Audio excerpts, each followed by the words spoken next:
Olá pessoas, espero que esteja tudo bem com vocês. Seguindo aqui com as nossas aulas via EAD, através de videoaulas gravadas durante esse período de suspensão de atividades presenciais. Hoje a gente vai seguir falando sobre a pré-história. No vídeo anterior nós falamos sobre os períodos paleolítico e neolítico. Falamos ali sobre o aprendizado que o ser humano foi tendo durante o período paleolítico e sobre o desenvolvimento da agricultura, que é a grande invenção da pré-história e considerada por muitos historiadores a grande invenção da história da humanidade. Vemos que a agricultura permitiu uma série de desenvolvimentos para o ser humano, contribuiu para o crescimento da população humana, né, melhorando a qualidade da alimentação, tornando o ser humano menos dependente dos recursos da natureza. Também permitiu ao ser humano se sedentarizar, né, passar a viver em lugares fixos, o que fez com que o ser humano ficasse menos exposto aos predadores, né, diminuindo a mortalidade das populações humanas. A melhoria na alimentação também ajudou a diminuir as doenças e, consequentemente, diminuir a mortalidade. Então, a agricultura foi extremamente importante para o crescimento da população. E a gente viu também que a agricultura permitiu ao ser humano ter mais tempo para executar outras atividades que não fossem apenas a sobrevivência, né? Procurar alimentos e se defender de predadores. Com mais tempo, o ser humano foi capaz de pensar, né? Ter tempo para pensar, desenvolver novas ferramentas, desenvolver novas técnicas.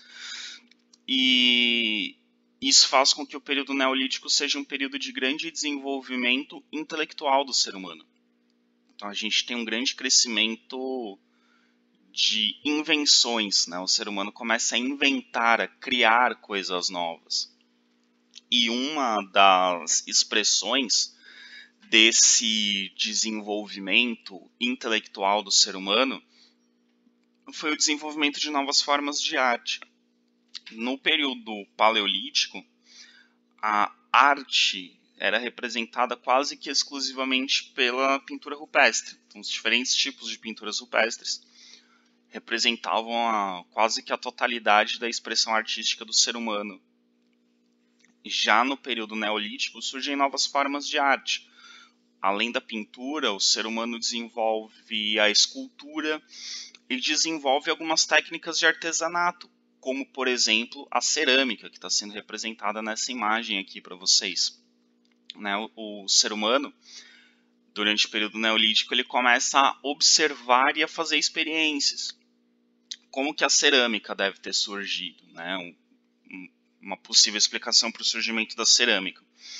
Vocês sabem que a cerâmica nada mais é do que barro cozido, praticamente. Né? Você pega o barro, coloca num forno, a reação química do barro sendo exposto ao calor faz com que ele tenha a estrutura, né, a textura de uma cerâmica.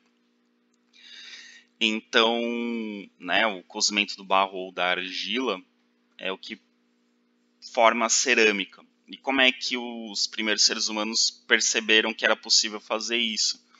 Provavelmente uma fogueira acesa perto do barro fez com que esse calor alterasse a textura do barro.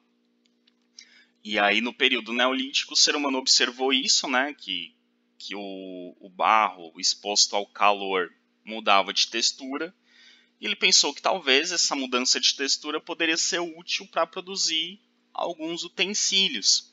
E a partir daí começou a fazer experimentos, cozinhar o barro, né, tentar dar formas e ver o que acontecia, e aí foi surgindo a técnica de se fazer cerâmica. E a cerâmica foi muito importante no período neolítico. É um novo tipo de recipiente utilizado para transportar e para armazenar água, para armazenar alimentos. Então, a cerâmica foi útil, mas também a cerâmica expressa uma forma de se fazer arte, porque a cerâmica ela é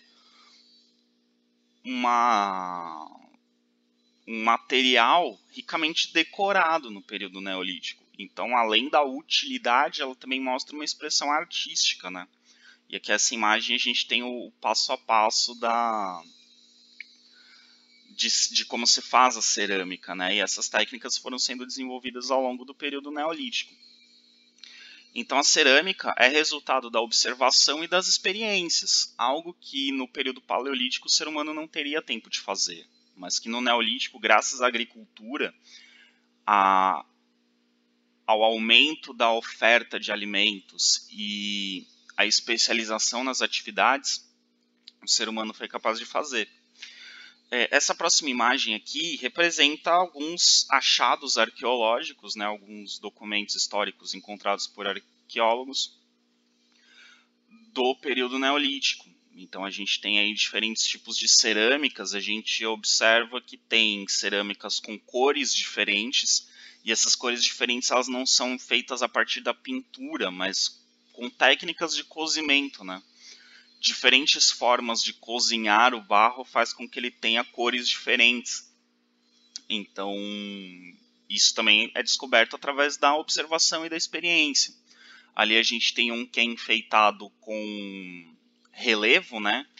Mais ou menos aqui como na imagem anterior, se vocês olharem ali na parte de baixo onde está decorar, usava-se uma concha ou algum material perfurante para fazer esses desenhos. E aqui nessa do lado direito em cima, esses desenhos sendo feitos, né, essas texturas sendo feitas na cerâmica. E ali embaixo, diferentes formatos de cerâmica. As cerâmicas, pessoal, elas são um documento histórico muito importante para os historiadores, porque elas mostram um desenvolvimento, um grande desenvolvimento intelectual do ser humano no período neolítico. Por que um grande desenvolvimento intelectual? Se vocês olharem com atenção para as formas dessas cerâmicas, elas não se assemelham ou elas não imitam nenhum objeto que existe na natureza. Claro, algumas formas da cerâmica sim, né? Alguns formatos, mas objetos como esses jarros ou vasos não existem na natureza. Então, essas cerâmicas representam uma capacidade que o ser humano desenvolveu de criar algo a partir daquilo que ele imagina. Então, ele imagina uma forma que atenda a uma necessidade. Então, ele tem uma necessidade, ele imagina uma forma, ele imagina um instrumento e cria esse instrumento. Então, ele não apenas imita o que ele vê na natureza, copia o que ele vê na natureza, mas essas cerâmicas, elas mostram a capacidade do ser humano de criar, de desenvolver algo que atenda à sua necessidade e que não imite algo que existe na natureza. Se a gente pensar no período paleolítico, por exemplo, uma ponta de lança, ela imita o formato dos dentes de alguns animais. Alguns outros instrumentos vão imitar o formato de plantas, o formato de rochas, o formato de ossos de animais, de dentes de animais, enfim, vão imitar coisas que são encontradas na natureza. As cerâmicas, os jarros, os vasos de cerâmica do período neolítico, eles começam a ser desenvolvidos com formas originais. Então o ser humano ele tem uma necessidade, ele projeta, ele imagina um objeto que atenda a essa necessidade e cria esse objeto, e constrói esse objeto. Então a gente está falando aqui, pessoal, de um imenso desenvolvimento intelectual, possibilitado graças à agricultura, porque sem a agricultura o ser humano não ia ter tempo para imaginar, projetar, fazer as experiências para chegar no resultado final. Então, esses objetos de cerâmica, eles expressam o grande desenvolvimento intelectual que a agricultura permitiu no período neolítico. Ok? Bom, aqui a gente também vê, né, novas formas de expressões artísticas, né, esculturas, que não existiam no período paleolítico. As esculturas vão começar a se desenvolver no período neolítico, e essas esculturas vão representar, muitas vezes, formas humanas. Do lado esquerdo, a gente tem uma estatueta, ela é pequenininha essa estatueta, tem alguns centímetros de tamanho, não é muito grande. Ela é considerada uma das primeiras, um dos primeiros objetos de cunho religioso de que nós temos notícia. Acredita-se que ela provavelmente representa uma deusa, então ela já mostra um certo desenvolvimento religioso entre os grupos do período neolítico, né? O fato dela ter formas femininas avantajadas, né? Ter os seios muito grandes, ter o corpo exagerado, faz com que os arqueólogos acreditem que ela representa a fertilidade. E ali do lado direito a gente tem uma máscara, não sabemos se ela tem um cunho religioso, se representa alguma divindade ou se representa algum personagem, mas já também mostra uma preocupação em representar formas humanas na escultura. Então a gente tem no período neolítico objetos que provavelmente têm algum caráter religioso ou cerimonial, algo que no período paleolítico nós temos muito pouco registro e registros que não são muito claramente voltados à religião ou às cerimônias, né, que a gente pode imaginar que sejam, mas que não há confirmação. No Neolítico já surgem objetos como essa estatueta e essa máscara que muito provavelmente tinham uma função religiosa ou cerimonial. Então a gente tem no Neolítico também um desenvolvimento da religiosidade, né, um desenvolvimento das tentativas do ser humano de explicar o universo à sua volta. E a religião está muito ligada a isso, né? As tentativas de explicar, ou as tentativas de compreender como o mundo funciona, porque as coisas são como são. Bom, é no período neolítico que o ser humano sai da África, que as populações humanas se expandem para além da África e alcançam outros continentes, inclusive o continente americano. Os primeiros seres humanos chegam à América no período neolítico. E a gente vai conversar um pouco nesse vídeo sobre quais são as teorias possíveis para a chegada do ser humano no continente americano. Então, se vocês olharem ali para o mapa do lado esquerdo, temos ali a África. No centro da África, as savanas africanas foi onde surgiram os primeiros seres humanos, né, os primeiros Homo sapiens sapiens. E ali da África ele migrou para a Ásia e para a Europa. E por último, para a Ásia, para a Europa, para a Oceania e por último, o último continente a ser habitado pelo ser humano foi a América. E aí nós temos algumas teorias para a chegada do ser humano à América. Se vocês olharem o mapa ali, ele tem dois caminhos possíveis. O caminho número 1, ali pelo norte, e o caminho número 2, ali mais ao sul, através do Oceano Pacífico. Então a gente vai conversar um pouco sobre essas teorias, né? Quais são as teorias e quais são os vestígios arqueológicos, os documentos históricos que dão suporte a cada uma dessas teorias da chegada do ser humano à América. Né? A América é um continente que não tem ligação por terra com nenhum outro continente. Então, como que o ser humano teria chegado à América? Teria chegado nadando? Teria chegado de barco? Teria chegado voando? ETs trouxeram o ser humano para a América? Como é que o ser humano teria chegado à América? Passei ali o slide, não era para ter passado ainda.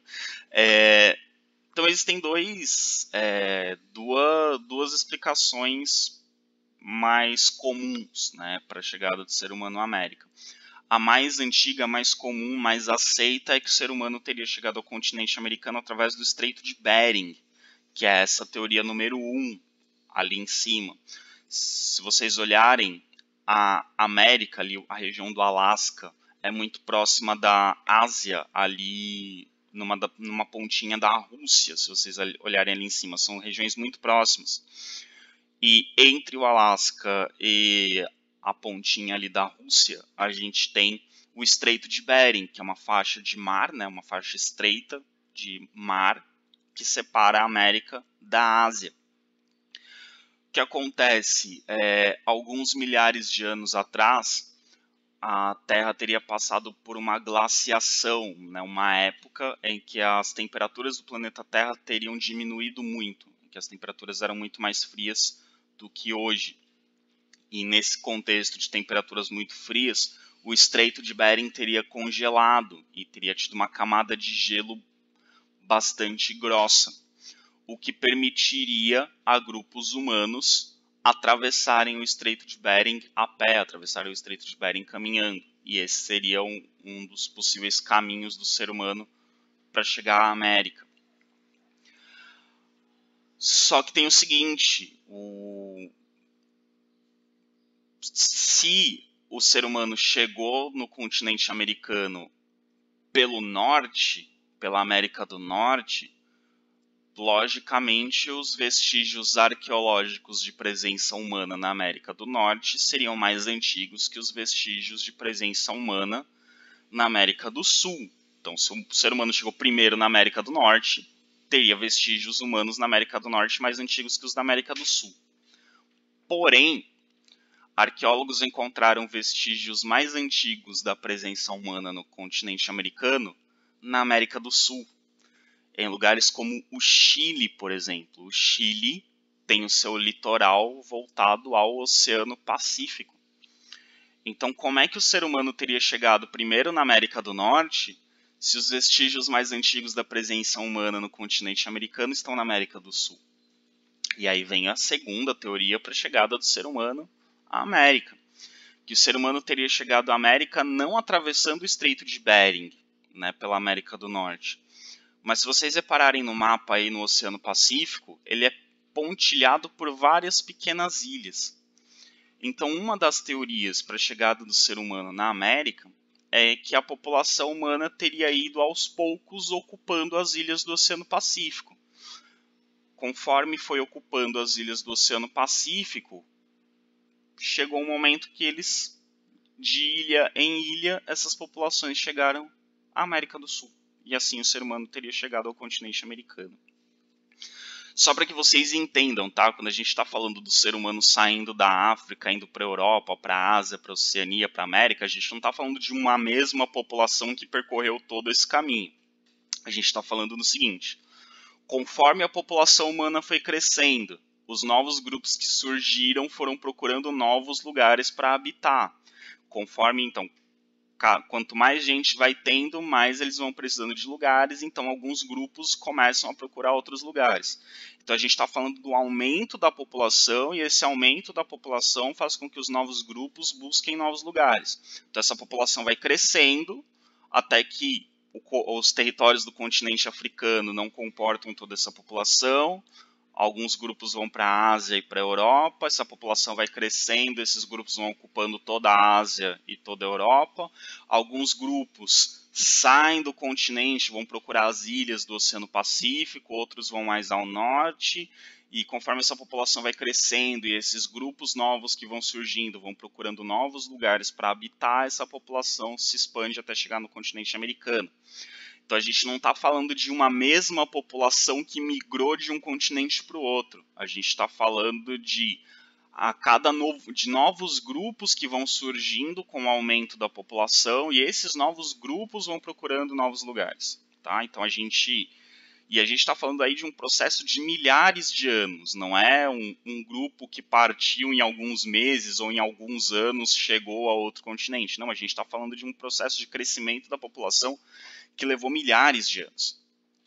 Então é um processo histórico muito longo. Então eu não estou falando assim que teve um grupo de pessoas que pegou o barquinho, saiu da Ásia, foi para as ilhas da Oceania e esse mesmo grupo foi navegando até chegar na América. Não. A população cresceu, não cabe todo mundo na mesma ilha, alguns migram para uma ilha próxima. Né, com embarcações simples, porque as ilhas são próximas umas das outras, migram para uma ilha próxima, a população cresce, não cabe todo mundo, uma parte desse grupo migra para outra ilha, e migrando de ilha em ilha, chegaram na América do Sul. Então essa é a segunda explicação, ok? Então esses seriam os possíveis caminhos para a chegada do ser humano no continente americano. Daqui a pouco a gente vai explicar um pouco melhor essas teorias, ok? Esses vestígios arqueológicos. No caso do Brasil, a gente tem uma complicação. Né? Eu falei de vestígios arqueológicos da presença humana, Mas esses vestígios que eu estou dizendo, os vestígios mais antigos da presença humana, eles não são exatamente fósseis humanos, eles são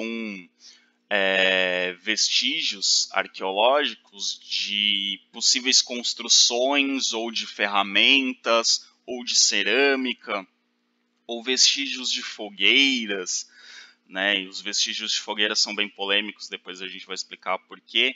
E assim, existem vestígios de presença humana muito antigos na América do Norte, mas os da América do Sul são um pouco mais antigos, né? Então isso é um indício de que o ser humano teria chegado na América do Sul antes da América do Norte. Mas em arqueologia é tudo assim, né? É o mais antigo encontrado até agora. Se amanhã os arqueólogos encontrarem vestígios mais antigos na América do Norte, volta a teoria de que o ser humano chegou primeiro na América do Norte.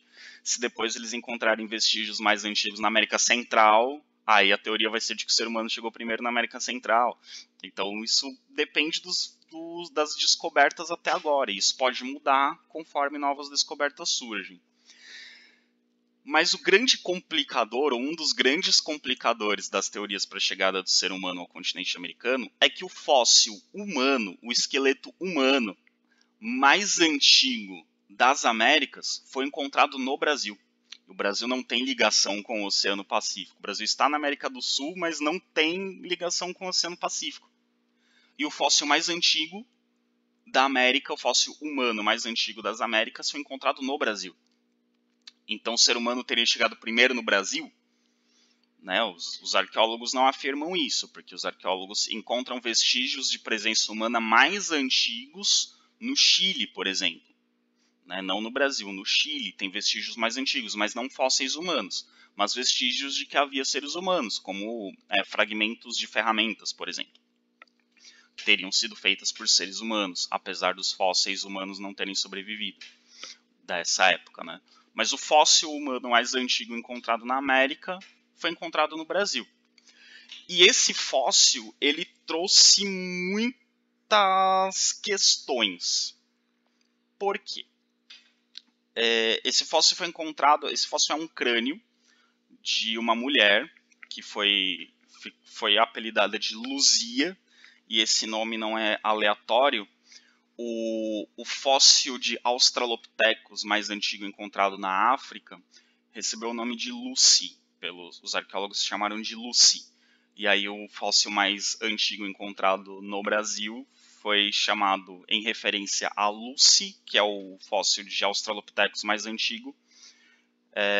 O fóssil mais antigo do Brasil recebeu o nome de Luzia, em referência a Lucy. Esse fóssil é de uma mulher que teria vivido aproximadamente 11.500 anos atrás. Então esse é o fóssil humano mais antigo das Américas. Como eu disse, existem registros da presença humana que são mais antigos, de 15, de 20 mil anos. Mas fóssil humano é esse de 11.500 anos. Mas como eu disse, até agora, pode ser que amanhã encontrem outro mais antigo no México. Pode ser que amanhã encontrem outro mais antigo na Argentina ou nos Estados Unidos. Mas, por enquanto, o mais antigo encontrado é a Luzia, que foi encontrada em Lagoa Santa, Minas Gerais. Os estudos antropológicos feitos, né, antropológicos, morfológicos, biológicos, enfim, feitos deste crânio, mostraram que era uma mulher que morreu por volta de 20 a 25 anos de idade, o que se imagina ser uma idade relativamente comum para mortes, né, dos homens e mulheres do período neolítico. Não se vivia muito mais do que 25, 30 anos, era raro, né? As condições de vida eram muito difíceis, não se vivia muito tempo. E o que mais chama a atenção da Luzia é que ela tem características negroides. A palavra que termina com oide quer dizer que se parece com o que tem forma de. Então, características negroides quer dizer que ela tem características de populações negras. Aqui nessa imagem do lado direito, né, a partir do crânio, fizeram uma simulação de como seria o rosto da Luzia. E é essa que vocês estão vendo aí na imagem, é uma mulher negra. Então, o fóssil humano mais antigo encontrado no Brasil é de uma mulher negra. E aí vocês vão me perguntar, mas professor, não eram os índios os habitantes mais antigos do Brasil? Segundo esse achado arqueológico, não. Os índios chegaram depois das primeiras populações. As primeiras populações eram de origem negra. E que lugar do mundo tem populações com essas características, né? Tem população nativa com essas características? Na África e na Austrália. Então, a Luzia é um forte indício de que as primeiras populações humanas teriam chegado na América através do Oceano Pacífico na América do Sul.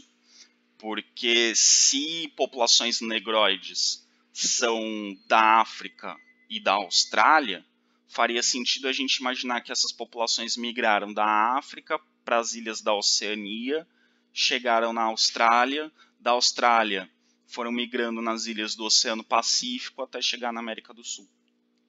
Então, a Luzia é um forte indício de que o ser humano teria chegado na América através do Oceano Pacífico, né, vindo da África, da Austrália, pelas ilhas do Oceano Pacífico até chegar na América do Sul. E foram encontradas na América do Sul, aqui no Brasil, na região da Luzia, mas em outros lugares também, outras ossadas, né, outros esqueletos, outros fósseis humanos, também com datas entre 11.500 e 8.000 anos, com as mesmas características da Luzia. Então ela não era uma exceção. Isso mostra que havia uma população com essas características, com características negroides, na América do Sul, antes da chegada dos povos indígenas, né, ou dos antepassados desses indígenas. Né? Então, isso mudou a teoria de que os primeiros povos da América eram povos mongoloides. E aí, de novo, cuidado com a palavra. Muitas pessoas usam essa palavra mongoloide para ofender os outros. Ah, esse cara é um bobão, é um mongoloide. Parem de usar essa palavra como ofensa daqui para frente. Como eu disse, termina com oide, significa forma de ou se assemelha a. Mongoloide é quem se parece, quem tem aspecto do povo mongol. O povo mongol é o povo da Mongólia. A Mongólia é um país da Ásia que fica ao norte da China. E os mongóis, eles têm as características comuns que nós atribuímos aos povos asiáticos, né? A pele clara, o cabelo escuro e liso, os olhos puxados. Então são esses povos de origem asiática. E os povos indígenas da América, tanto os indígenas da América do Norte quanto a América Central e a América do Sul, têm essas características mongoloides. A pele é mais escura, né, dos indígenas americanos, mas eles têm o cabelo escuro e liso, os olhos um pouco puxados. Então a gente diz que os indígenas são povos mongoloides, no sentido de que eles se parecem com os mongóis. Né? E por que essa palavra virou uma ofensa? Porque antigamente também eram chamados de mongoloides os portadores de uma condição, né, que era visto como uma doença, hoje é visto muito mais como uma condição do que propriamente uma doença, que é a trissomia do 21, ou síndrome de Down. E os portadores da síndrome de Down, geralmente eles têm os olhos um pouco puxados, então se chamavam os portadores da síndrome de Down de mongoloides. E como muitos portadores da síndrome de Down têm um atraso cognitivo, né, eles têm mais dificuldade para aprender, eles demoram um pouco mais para se desenvolver intelectualmente, mas que eles possam chegar ao desenvolvimento pleno como qualquer adulto comum, eles demoram, muitos portadores da síndrome de Down demoram um pouco mais, eles precisam de mais tempo para aprender. Então as pessoas usavam, né, como eles têm os olhos puxados, chamavam essas pessoas de mongoloides, e como eles têm mais dificuldade para aprender, usavam a expressão mongoloide para se referir a alguém que era burro, alguém que não tinha conhecimento ou algo do tipo. Só que usar essa expressão mongoloide para xingar alguém é extremamente ofensivo, tanto para o portador da síndrome de Down, que hoje em dia não se usa mais essa expressão mongoloide para falar de quem tem a síndrome de Down, porque ela é uma expressão ofensiva, como é ofensiva também para todos os povos asiáticos de olho puxado. Então, você usar essa expressão, você xingar alguém chamando de mongoloide, é a mesma coisa que você xingar alguém chamando de negro. É a mesma coisa que você querer xingar alguém e falar, seu índio. É ofender um povo. Então, daqui para frente eu peço que vocês parem de usar essa expressão, né, mongoloide, como se fosse um xingamento, ok? Então vamos analisar aqui algumas imagens. No centro da imagem nós temos a Luzia. E aqui tem uma câmerazinha de vídeo para me lembrar que vocês podem pesquisar no YouTube depois vídeos, reportagens sobre a Luzia. Vocês vão encontrar, né? Tem uns vídeos no YouTube, umas reportagens mostrando onde foi encontrado, o trabalho dos arqueólogos, as conclusões a que os arqueólogos chegaram, ok? Então aí no centro a gente tem a reconstituição de como seria o rosto da Luzia, uma mulher negra. E em volta a gente tem povos nativos da América, povos mongoloides, que têm olhos puxados. Então do lado esquerdo, em cima, a gente tem uma mulher indígena da América do Sul, do lado direito, no alto, indígenas da América do Norte, que são os esquimós, né, do extremo da América do Norte, do extremo norte da América do Norte. Embaixo, um menino indígena da América Central. E do lado esquerdo, embaixo, a gente tem uma família da Mongólia. Então reparem que essa família da Mongólia e os indígenas da América têm traços em comum. Como se acreditavam que os primeiros habitantes da América eram esses indígenas com características mongoloides, fazia muito sentido achar que o ser humano chegou na América vindo da Ásia pelo Estreito de Bering. Né? As populações nativas da América do Norte são mongoloides, né? Como a gente vê ali os esquimós ali do lado direito. Então fazia todo sentido achar, o ser humano chegou através do Estreito de Bering, ocupou primeiro a América do Norte, depois foi descendo a América do Sul, e essas eram as primeiras populações. A partir do momento que a gente descobre que os seres humanos mais antigos da América tinham características negroides, aí já não faz mais tanto sentido, porque essas populações não habitavam a Ásia, essas populações habitavam a África e a Austrália. Então faz mais sentido a gente achar que essas populações vieram pelo Oceano Pacífico, através das ilhas, e chegaram primeiro na América do Sul. Claro, pessoal, existem arqueólogos que contestam essas teorias de que o ser humano chegou primeiro na América do Sul, porque é muito mais difícil a gente imaginar populações construindo barcos na pré-história e navegando no oceano, navegando em mar aberto e sobrevivendo. Então é contestável. Porém, os vestígios arqueológicos nos levam a chegar a essa conclusão.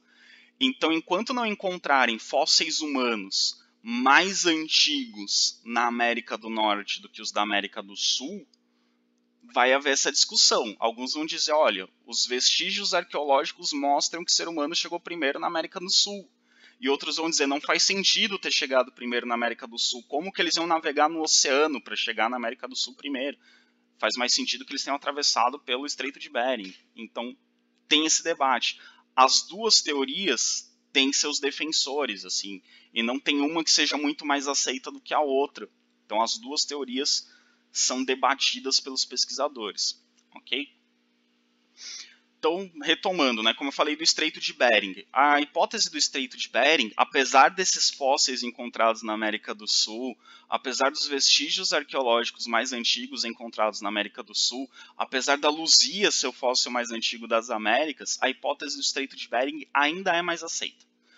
Tem um pouco a ver com o fato de que que os antropólogos mais importantes, que os pesquisadores mais importantes estão nos Estados Unidos, e os Estados Unidos estão na América do Norte, então para eles é muito legal dizer que a América do Norte foi onde surgiram os primeiros povos da América.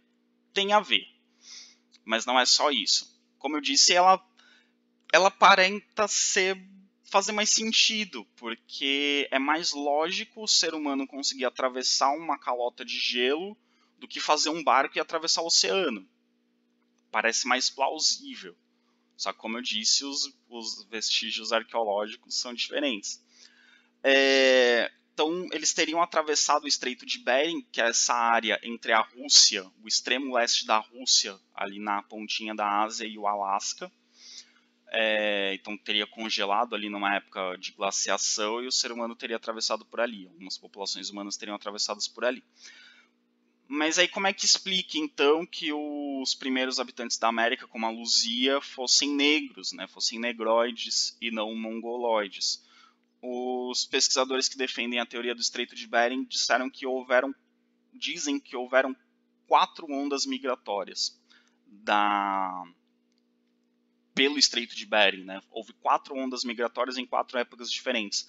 A primeira teriam sido de povos nativos australianos. Então, esses povos nativos australianos teriam migrado para a Ásia e da Ásia para a América do Norte pelo Estreito de Bering. Então, eles não teriam migrado da Austrália para a América do Sul, mas da Austrália para a Ásia e da Ásia para a América atravessando o Estreito de Bering. Por isso que as primeiras populações, como a Luzia, seriam negroides.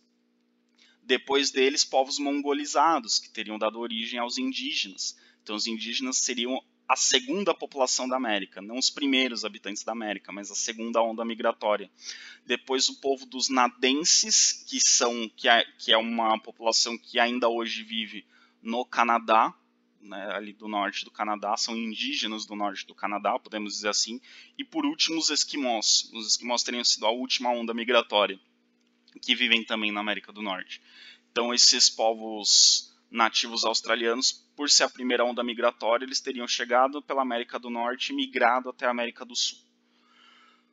Mas, né, essa teoria é contestada porque não encontraram fósseis negroides na América do Norte, encontraram fósseis negroides no Brasil. Então, como é que eles chegaram primeiro na América do Norte e depois vieram para a América do Sul? Essa é a pergunta que os pesquisadores fazem. Temos uma outra pergunta, que essa pergunta ajuda a entender qual foi o caminho que os seres humanos fizeram para chegar na América. Quando que os seres humanos chegaram na América? Dependendo do vestígio arqueológico, você vai dar uma data diferente. O que nós sabemos? Depois que o ser humano surgiu e se formou, houveram 2 glaciações. Depois do surgimento do ser humano moderno. Houve 2 glaciações no planeta Terra. Ao longo da história do planeta, houve várias. Mas a partir do surgimento do ser humano, a gente teve 2. Uma entre 40 e 50 mil anos atrás e outra entre 10 e 28 mil anos atrás. Entre 40 e 50 mil anos atrás, a gente está falando ainda do período paleolítico. Entre 10 e 28 mil anos atrás, a gente já está falando da transição do paleolítico para o neolítico. A gente precisa levar em conta a extensão percorrida pelo ser humano. A gente está falando aí de uma migração entre a América do Norte e a América do Sul de cerca de 15 mil quilômetros. E para ocupar todo o continente, levando em conta o crescimento populacional, né? Lembrando que não é que um grupo saiu andando por toda a América, mas conforme a população foi crescendo, essa população que aumenta vai ocupando novos territórios. E o tempo médio para que essa população crescesse e ocupasse todo o continente americano seria algo entre 10 e 20 mil anos. Então a gente tem que levar em conta todas essas variáveis para entender, para tentar chegar numa hipótese, se eles chegaram pelo Estreito de Bering ou se chegaram pelo Oceano Pacífico e ocuparam primeiro a América do Sul. Se eles chegaram na América do Norte e depois ocuparam a América do Sul, ou se chegaram primeiro na América do Sul e depois ocuparam a América do Norte. E aí a gente tem várias hipóteses. Tem arqueólogos que defendem que o ser humano chegou na América há 70 mil anos, ainda no período paleolítico, muito tempo atrás. Então tem arqueólogos que defendem essas teorias, porque encontraram alguns vestígios que eles acham que são de presença humana. Se o ser humano chegou a 70 mil anos, foi antes dessa glaciação de 40 a 50 mil anos atrás. Então só pode ter sido pelo Oceano Pacífico, não pode ter sido pelo Estreito de Bering.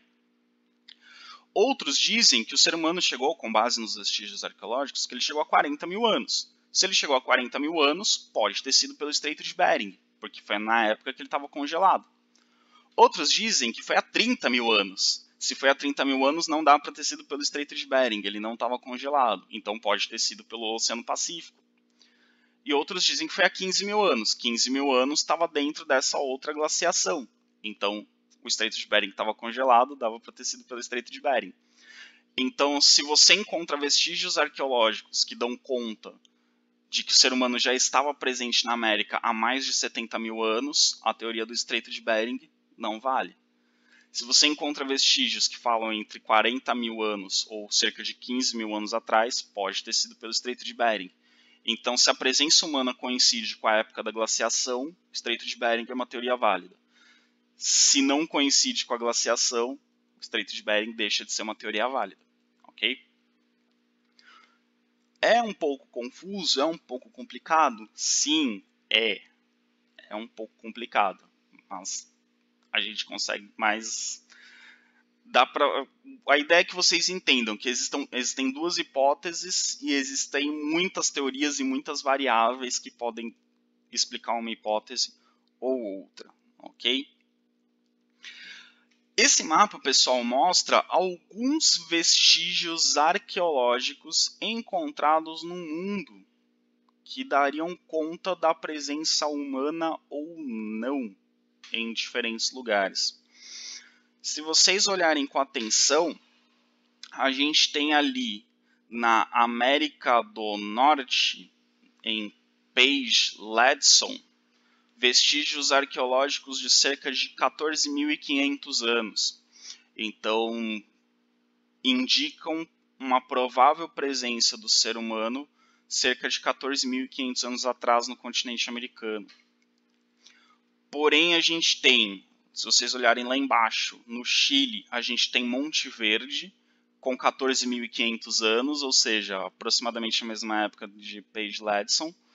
E a gente tem o Huaca Prieta, que é no Peru, que tem entre 15.000 e 14.500 anos. E existem outros vestígios, tá, gente? No Chile, no Peru, existem vestígios de 16, 17, 18 mil anos. O que são esses vestígios? Não são fósseis humanos. Como eu disse, o fóssil humano mais antigo é a Luzia, que tem 11.500 anos. O que são esses vestígios? São pontas de lança, são pedaços de cerâmica, são vestígios de que provavelmente existia ali uma aldeia, de que provavelmente ali existia algum tipo de habitação. Então são vestígios da presença humana, não fósseis humanos, mas vestígios de atividade humana. E os vestígios de atividade humana mais antigos que nós encontramos na América estão na América do Sul, não estão na América do Norte. Faria sentido, então, para a teoria do Estreito de Bering, faria sentido que os vestígios humanos mais antigos estivessem na América do Norte. Só que como eles estão na América do Sul, isso causa uma discussão entre os arqueólogos e entre os historiadores. O fato dos vestígios humanos mais antigos estarem na América do Sul prova que o ser humano chegou na América do Sul primeiro, ou prova que nós não fomos competentes o suficiente para encontrar vestígios humanos mais antigos na América do Norte? Como eu disse, em arqueologia toda a afirmação é provisória. Se amanhã encontrarem na América do Norte vestígio da presença humana de 20 mil anos, a teoria muda, o ser humano chegou na América do Norte primeiro. Se amanhã encontrarem no Equador vestígio da presença humana de 30 mil anos, mudou a teoria, o ser humano chegou na América do Sul primeiro, há 30 mil anos. Ok? Então temos essas polêmicas aí, essas discussões sobre a chegada do ser humano na América.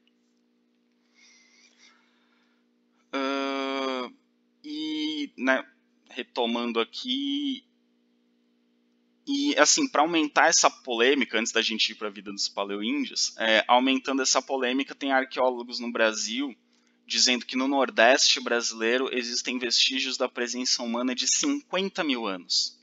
Só que esse vestígio de 50 mil anos ele é muito polêmico, porque quem defende essa teoria de que tem vestígios na América de 50 mil anos, há pesquisadores que defendem, se não me engano, no Chile, vestígios de presença humana há 70 mil anos, esses vestígios são polêmicos, porque esses vestígios são vestígios de fogueiras. E aí vem uma questão, vai ter pesquisador que vai falar assim, olha, pelo formato dessa fogueira aqui, desse fóssil de fogueira, a gente acha que essa fogueira não foi feita, não é um incêndio natural, que essa fogueira foi feita por seres humanos. Então isso é um indício da presença humana há 50 ou há 70 mil anos na América. E vai ter pesquisadores que vão falar, você está viajando, isso aí, esse pedaço de carvão claramente foi um incêndio natural, foi um raio que acertou uma árvore e essa árvore pegou fogo. Não é prova nenhuma da presença humana. Não tem como afirmar que foi feito pelo ser humano, pode ter sido um incêndio natural.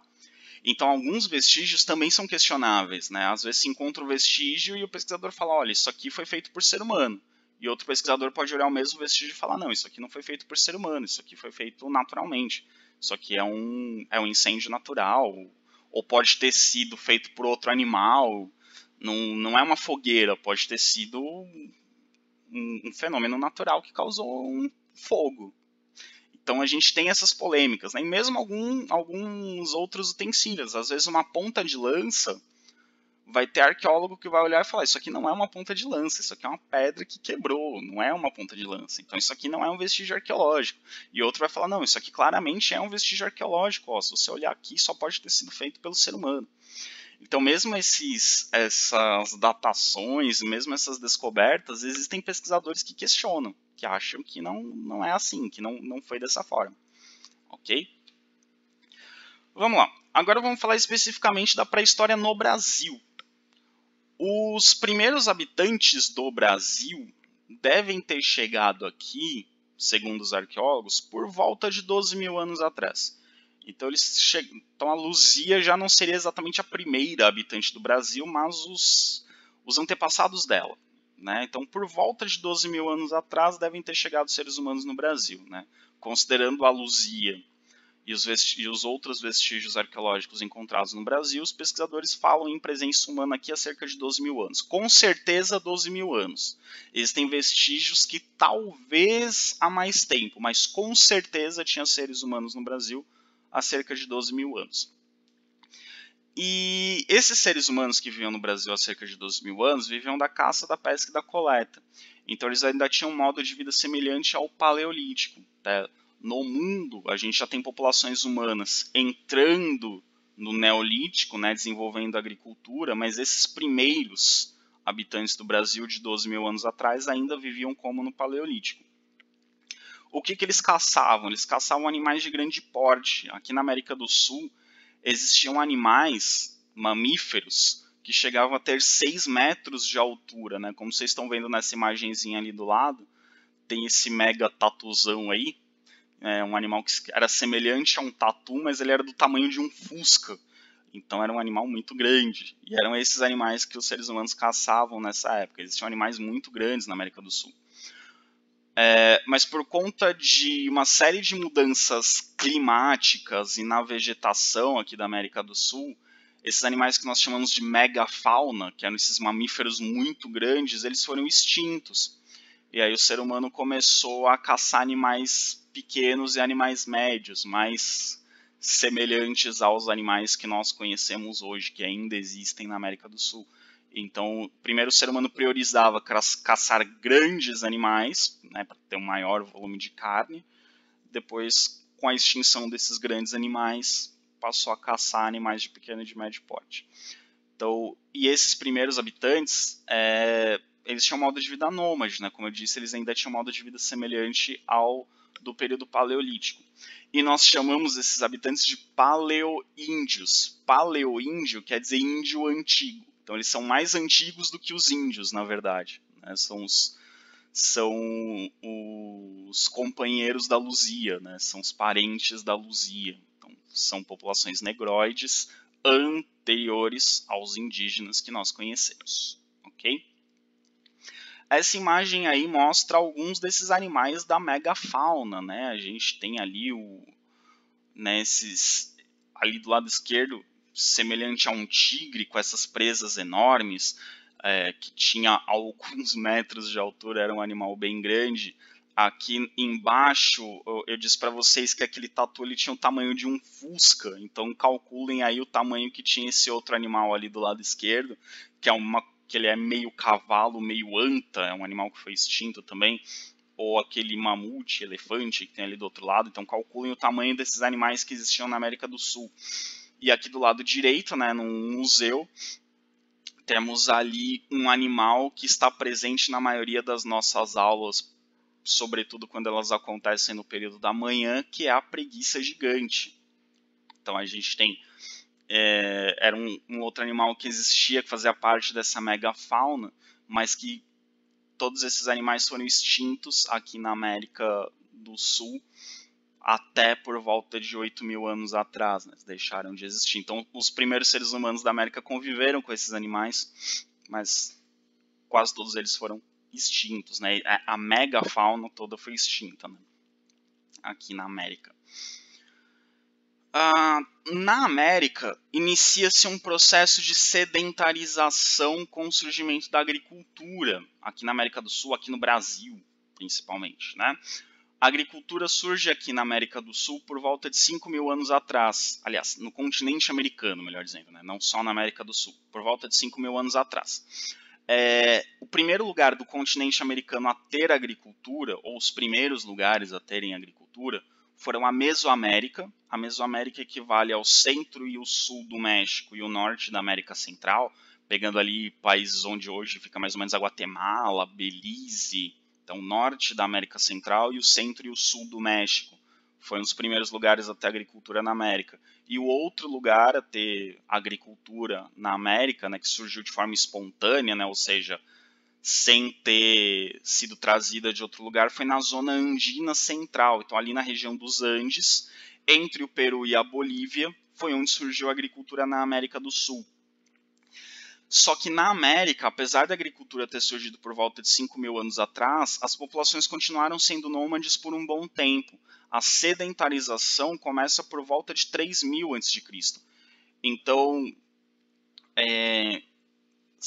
leva um tempo para que essas populações comecem a se tornar, do surgimento da agricultura até a sedentarização.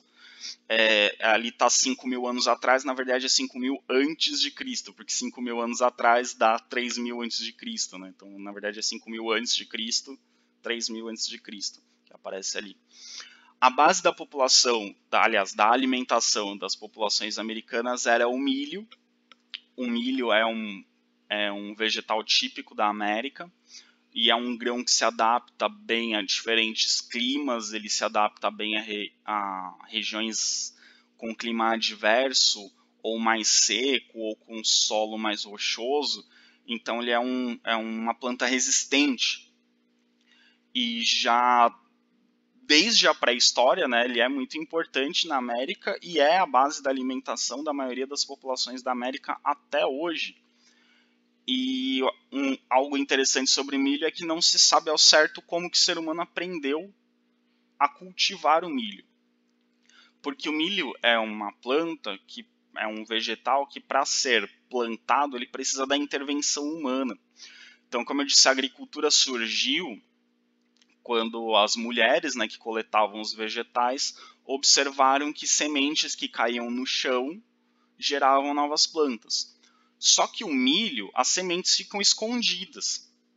Então, para você saber que a semente do milho plantada gera uma nova planta, você tem que abrir ali a espiga do milho, tirar as sementes e plantar essas sementes.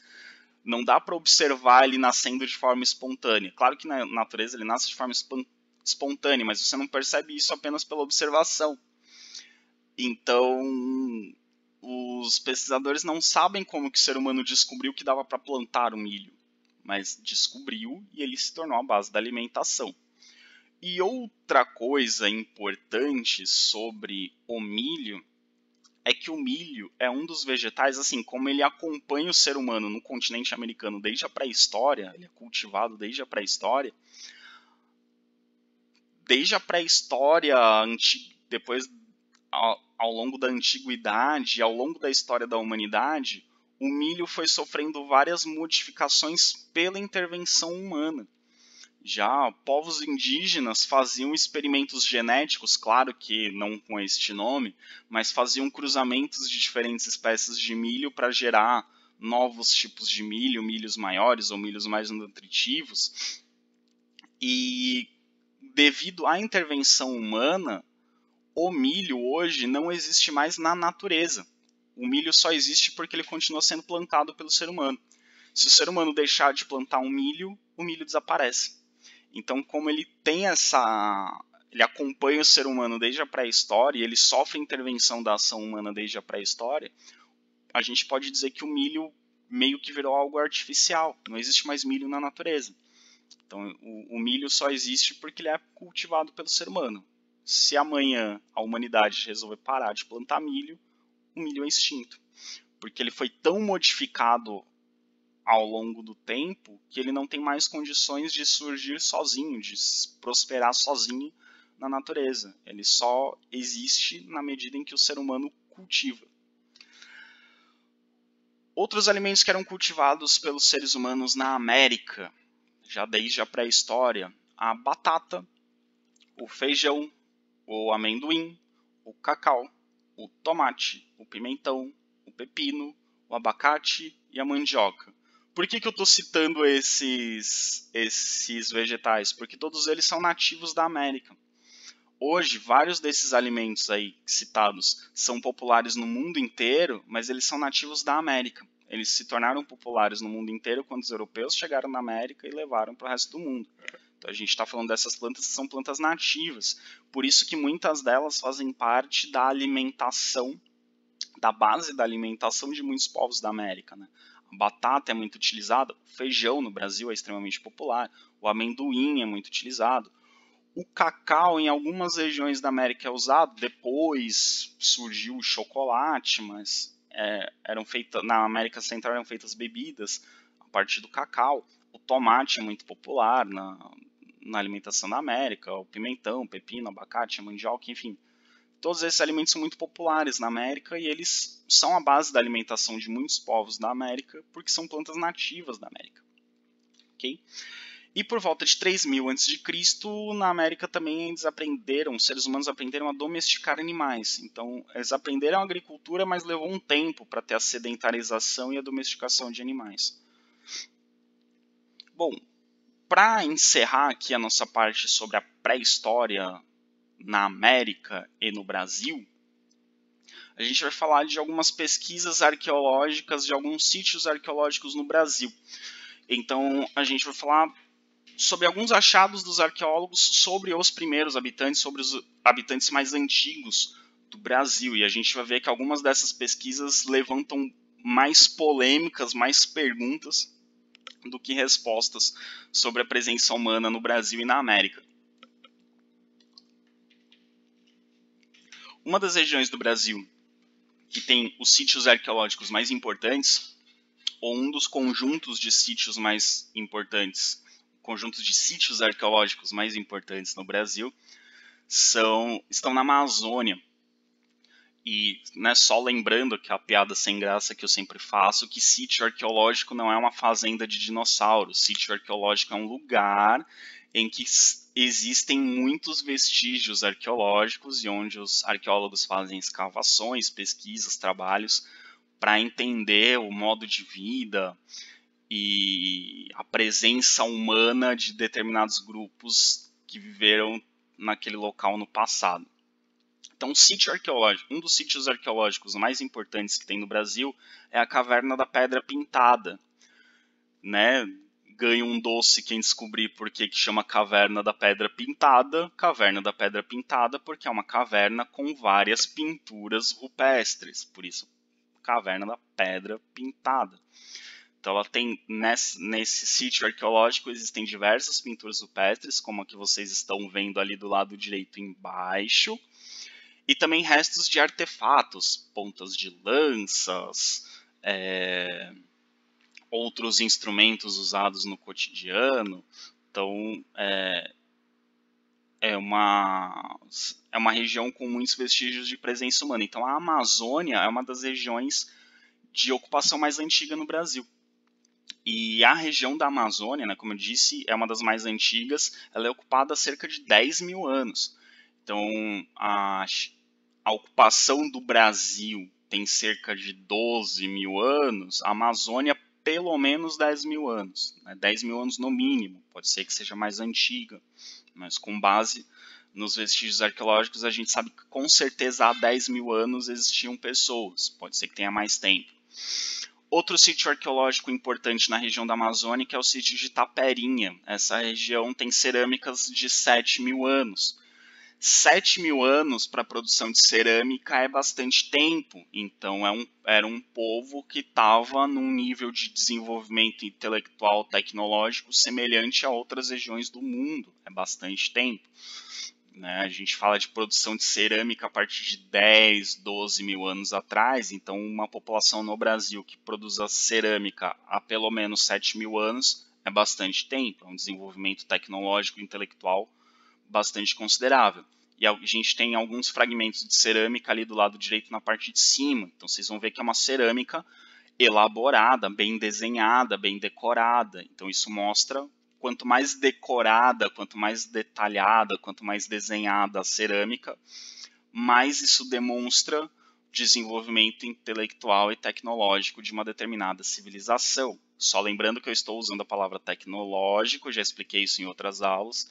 Tecnologia é tudo aquilo que ajuda o ser humano nas suas atividades. Então, a gente tem tecnologia na pré-história? Sim. Tudo que o ser humano desenvolve para ajudar em suas atividades na pré-história já é tecnologia. Então, a gente está falando, sim, de desenvolvimento tecnológico na pré-história. Ok? E também na região da Amazônia, existem sinais, existem vestígios que demonstram que havia aldeias com populações muito consideráveis para a pré-história, aldeias com populações de 5 a 10 mil habitantes.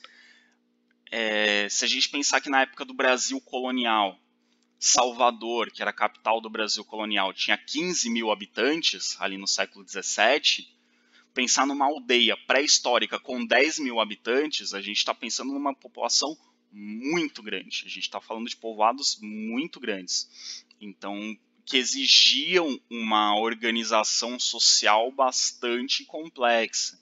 Então a gente está falando de povos que a gente pode considerar bastante desenvolvidos, de povos bastante organizados, né? Para você ter populações de 10 mil habitantes vivendo no mesmo lugar, isso exigia uma organização social bastante complexa.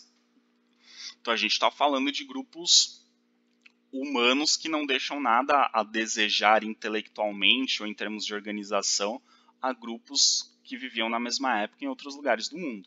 Ok? No Piauí nós temos um dos sítios arqueológicos mais polêmicos do Brasil. No Piauí nós temos um sítio arqueológico que é o sítio, aliás, uma região com 400 sítios arqueológicos que é a Serra da Capivara, uma região montanhosa, né, uma serra com vários sítios arqueológicos, com cerca de 400 sítios arqueológicos. E nesses sítios arqueológicos a gente tem muita informação. Nesses sítios arqueológicos foram encontrados pedaços de carvão e pedras lascadas. E esses pedaços de carvão e essas pedras lascadas nos dão a possibilidade de imaginar que existem seres humanos nessa região há pelo menos 48 mil anos. Ou seja, muito mais antigo que os 12 mil anos que nós temos como consenso de que existem seres humanos. Então, a gente sabe que existem seres humanos no Brasil há 12 mil anos. Mas esse sítio arqueológico levanta a possibilidade de existirem seres humanos há 48 mil anos. Só que qual que é o problema? Como eu disse, esses vestígios de 48 mil anos são pedaços de carvão e pedras lascadas. Alguns arqueólogos olham para isso e dizem: esse carvão é de uma fogueira feita por pessoas, essa pedra foi lascada por seres humanos para ser usada como instrumento. Outro arqueólogo olha para esse pedaço de carvão e diz: carvão, pode ter sido um incêndio natural, não tem como provar que é uma fogueira humana. Essa pedra está quebrada, não tem nada que mostre que tenha sido quebrada por seres humanos. Ela pode ter caído, batido em outra pedra, a ação de algum animal, a ação do vento, fez com que essa pedra quebrasse. Não tem como provar que é de seres humanos. Então, quem acredita que esses vestígios são de fato humanos, dizem: olha, existem seres humanos no Brasil há pelo menos 48 mil anos. Quem olha para esses mesmos vestígios e acha que não foram feitos por seres humanos, diz: isso aqui não prova nada. Ok? E essa região tem uma série de cavernas, e essas cavernas têm vários desenhos, várias figuras, né, várias pinturas rupestres, e como vocês podem ver ali do lado direito embaixo, elas são abertas à visitação, você pode visitar acompanhado por um guia. E essas pinturas rupestres, elas são datadas como tendo cerca de 17 mil anos. Então essas pinturas rupestres também contestam a teoria de que o ser humano está no Brasil há apenas 12 mil anos. Né? Tem arqueólogos que contestam essa datação, que acham que não é 17 mil anos, que é menos. Mas enfim, por isso que eu disse que esse sítio arqueológico no Piauí ele é bem polêmico. Porque ele tem muitos indícios de presença humana muito mais antiga do que os cientistas costumam afirmar, só que esses vestígios não são totalmente comprovados. E uma coisa que é muito interessante sobre essas pinturas rupestres da Serra da Capivara é que elas representam animais que não existem mais na região. Então elas representam animais que existiam na região há milhares de anos atrás, que o ser humano conviveu com esses animais, só que eles não existem mais, eles foram extintos, porque mudou o clima na região. Né? O planeta passou por uma série de mudanças climáticas, mudanças na vegetação, e esses animais acabaram sendo extintos. Né? Não se adaptaram, né? Segundo a teoria darwinista, não se adaptaram, acabaram sendo extintos. Então, esses sítios arqueológicos da Serra da Capivara são bem interessantes porque eles abrem possibilidade para se pensar muitas coisas, né, sobre a presença humana no Brasil, né, sobre a data, sobre as atividades, enfim, é um sítio bem interessante. Outro tipo de vestígio arqueológico que existe no Brasil, isso é um tipo de vestígio, não é um lugar, são as Itacoatiaras. Itacoatiara é uma palavra de origem tupi que quer dizer pedra pintada. De novo, um doce para quem adivinhar por que é pedra pintada. Porque são pedras com pinturas e inscrições rupestres. E essas Itacoatiaras, elas têm como característica serem pedras que estão a céu aberto, não estão dentro de cavernas, e ficam próximas de rios. Aqui do lado direito embaixo, a gente tem uma dessas Itacoatiaras, que é a mais conhecida no Brasil, que é a Pedra do Ingá. Ela está na Paraíba, ela tem 24 metros de largura e 3 metros de altura. Então uma rocha bem grande, toda desenhada. E em cima, ali na imagem de cima, a gente deu um zoom nesses desenhos. Se aproximou desses desenhos. Se vocês repararem, são figuras abstratas. Elas não são desenhos, não representam cenas do cotidiano, são figuras abstratas. E aí vem a grande pergunta dos arqueólogos. O que isso significa? É uma forma de inscrição? São mensagens? Isso é uma forma de escrita? São símbolos? São sinais? Ou é simplesmente um desenho abstrato? O cara achava bonito essas formas e fez elas na pedra? Não sabemos. A gente não sabe se elas têm algum significado. E os arqueólogos também não conseguiram datar essas inscrições. Eles não conseguiram determinar quando elas foram feitas. Então a gente não sabe de quando são, nem o que significam. Claro que vocês já devem estar olhando para essas imagens e pensando, como muitas pessoas adoram pensar, em extraterrestres.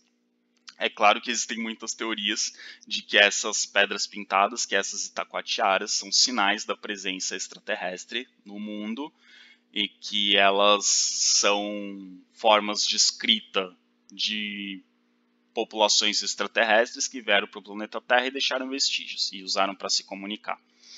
Claro que sempre tem essa teoria, mas tirando essa teoria, que digamos facilita as coisas, né? Dizer, foram ETs que vieram e fizeram, acabou a explicação.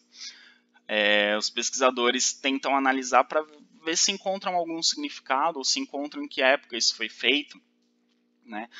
É muito difícil encontrar um significado porque você não tem um documento com o qual você possa comparar, né? Normalmente escritas antigas são decifradas quando você encontra algum documento que tenha a tradução de algum texto antigo ou uma comparação entre uma língua e outra. Nesse caso não se tem nenhuma referência, então é muito difícil que algum dia se descubra o que significam esses desenhos. mas os pesquisadores estão lá trabalhando em cima disso para ver se encontram outros vestígios ou alguma outra pista que nos ajude a decifrar o que significam essas inscrições nas Itacoatiaras.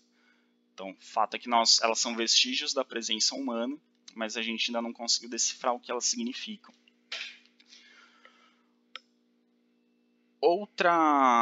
Outro vestígio da presença humana que é muito interessante são os sambaquis. Sambaqui quer dizer colina de conchas na língua tupi.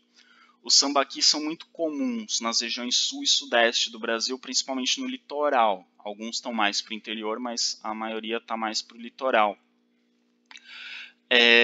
Essas regiões do Brasil, o litoral sul e sudeste, tem vestígios de presença humana que datam entre 6 e 8 mil anos. Então, cerca de 6 ou 8 mil anos atrás, nós sabemos que tinha pessoas vivendo no litoral do sul e do sudeste do Brasil. Esses sambaquis são mais ou menos como vocês estão vendo aí nessa imagem do lado direito. É um morro, é uma colina, uma pequena montanha. Só que são morros artificiais. Não são pela ação da erosão do solo, pelo movimento das placas tectônicas, nem nada disso. São morros artificiais construídos por seres humanos. E o que são esses morros artificiais, né? Essas populações que viviam no litoral sul e sudeste do Brasil eram populações de pescadores e coletores.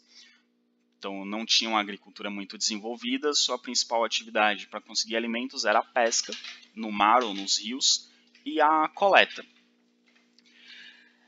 E esses sambaquis eram construídos por essas populações com restos da alimentação desses povos. Então esses sambaquis são feitos de conchas e de ossos de peixes, principalmente, né? Então você tem conchas, ossos de peixes, basicamente restos de frutos do mar, digamos.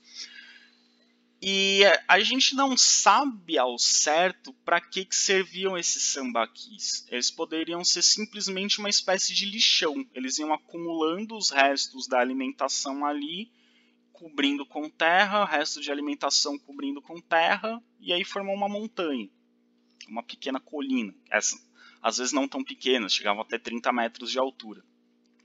A gente não sabe se esses sambaquis de repente tinham alguma função estratégica. De repente alguém ficava lá, era construído para alguém ficar lá em cima observando o território em volta para ver se algum inimigo não se aproximava. De repente esses sambaquis podiam ter alguma função religiosa. E por que existe essa hipótese de ter uma função religiosa? Em sambaquis do Paraná e de Santa Catarina, encontraram não só restos de alimentação, mas encontraram também esculturas de animais feitas de pedra e de osso. Então, de repente, esses sambaquis podiam ter uma função religiosa. Eles podiam ser usados em algum ritual, porque além dos restos de alimentação tinha essas imagens, né, essas estatuetas, que mostram uma habilidade artística, mas também mostram que esses sambaquis podiam ser não só um lixão, eles podiam ser usados para se fazer algum ritual, e algumas dessas esculturas ficavam no sambaqui para ter alguma função religiosa, para ter alguma função mística. Ou de repente era só um lixão mesmo, o escultor fez ali a sua esculturazinha, não gostou do resultado, jogou fora. Não sabemos, mas enfim, esses sambaquis foram utilizados, né? Aliás, foram utilizados não, a gente não sabe exatamente para que eles foram utilizados, mas eles guardam registros da atividade humana. Tem ali as estatuetas, tem as esculturas feitas de pedra e de osso, e tem restos da alimentação. Então a gente conhece os hábitos alimentares das populações que viviam e que fizeram esses sambaquis, ok? E como tudo isso foi soterrado, né, os arqueólogos vão fazendo as escavações e retirando esses objetos que acabaram sendo preservados porque foram soterrados. E se vocês olharem, eles viraram colinas, morros, aparentemente comuns, assim, não parecem, se você olha de relance, não parece que foi feito artificialmente, porque conforme eles foram cobertos, começou a crescer vegetação em cima. Então parece ser só um morro, só uma colina comum. E aí quando você começa a escavar, você começa a encontrar vestígios da presença humana, muitos vestígios da presença humana na região, ok? Mais para frente, quando a gente for estudar as populações indígenas do Brasil, a gente vai ver que existiam populações indígenas que construíam morros artificiais com o objetivo de fazer vilas, de fazer aldeias em cima, né? Em regiões próximas de rios, para se proteger da inundação dos rios, eles construíam morros artificiais, que mostram uma grande capacidade técnica. Esse não é o caso dos sambaquis. Os sambaquis não eram feitos para se fazer uma aldeia em cima, né? Eles não eram feitos com esse objetivo, mas eles mostram uma organização, mostram pelos vestígios encontrados ali dentro uma capacidade artística e dão algumas pistas sobre a cultura desses povos e sobre a alimentação desses povos, ok? Bom, pessoas, esse vídeo não ocupou o que seriam 2 períodos de aula. Aproveitem para o tempo que sobrou, né, que a gente deveria ter 1h40 de vídeo, que é o tempo de 2 períodos. Aproveitem esses minutos que sobraram para fazer exercícios, para rever matéria. Não esqueçam de fazer os questionários que estão no Siga, não esqueçam de ler os textos e os slides que estão no Siga. E qualquer coisa, qualquer dúvida, qualquer dificuldade, entre em contato comigo pelo WhatsApp, entre em contato comigo pelo e-mail, para a gente ir tirando todas essas dúvidas.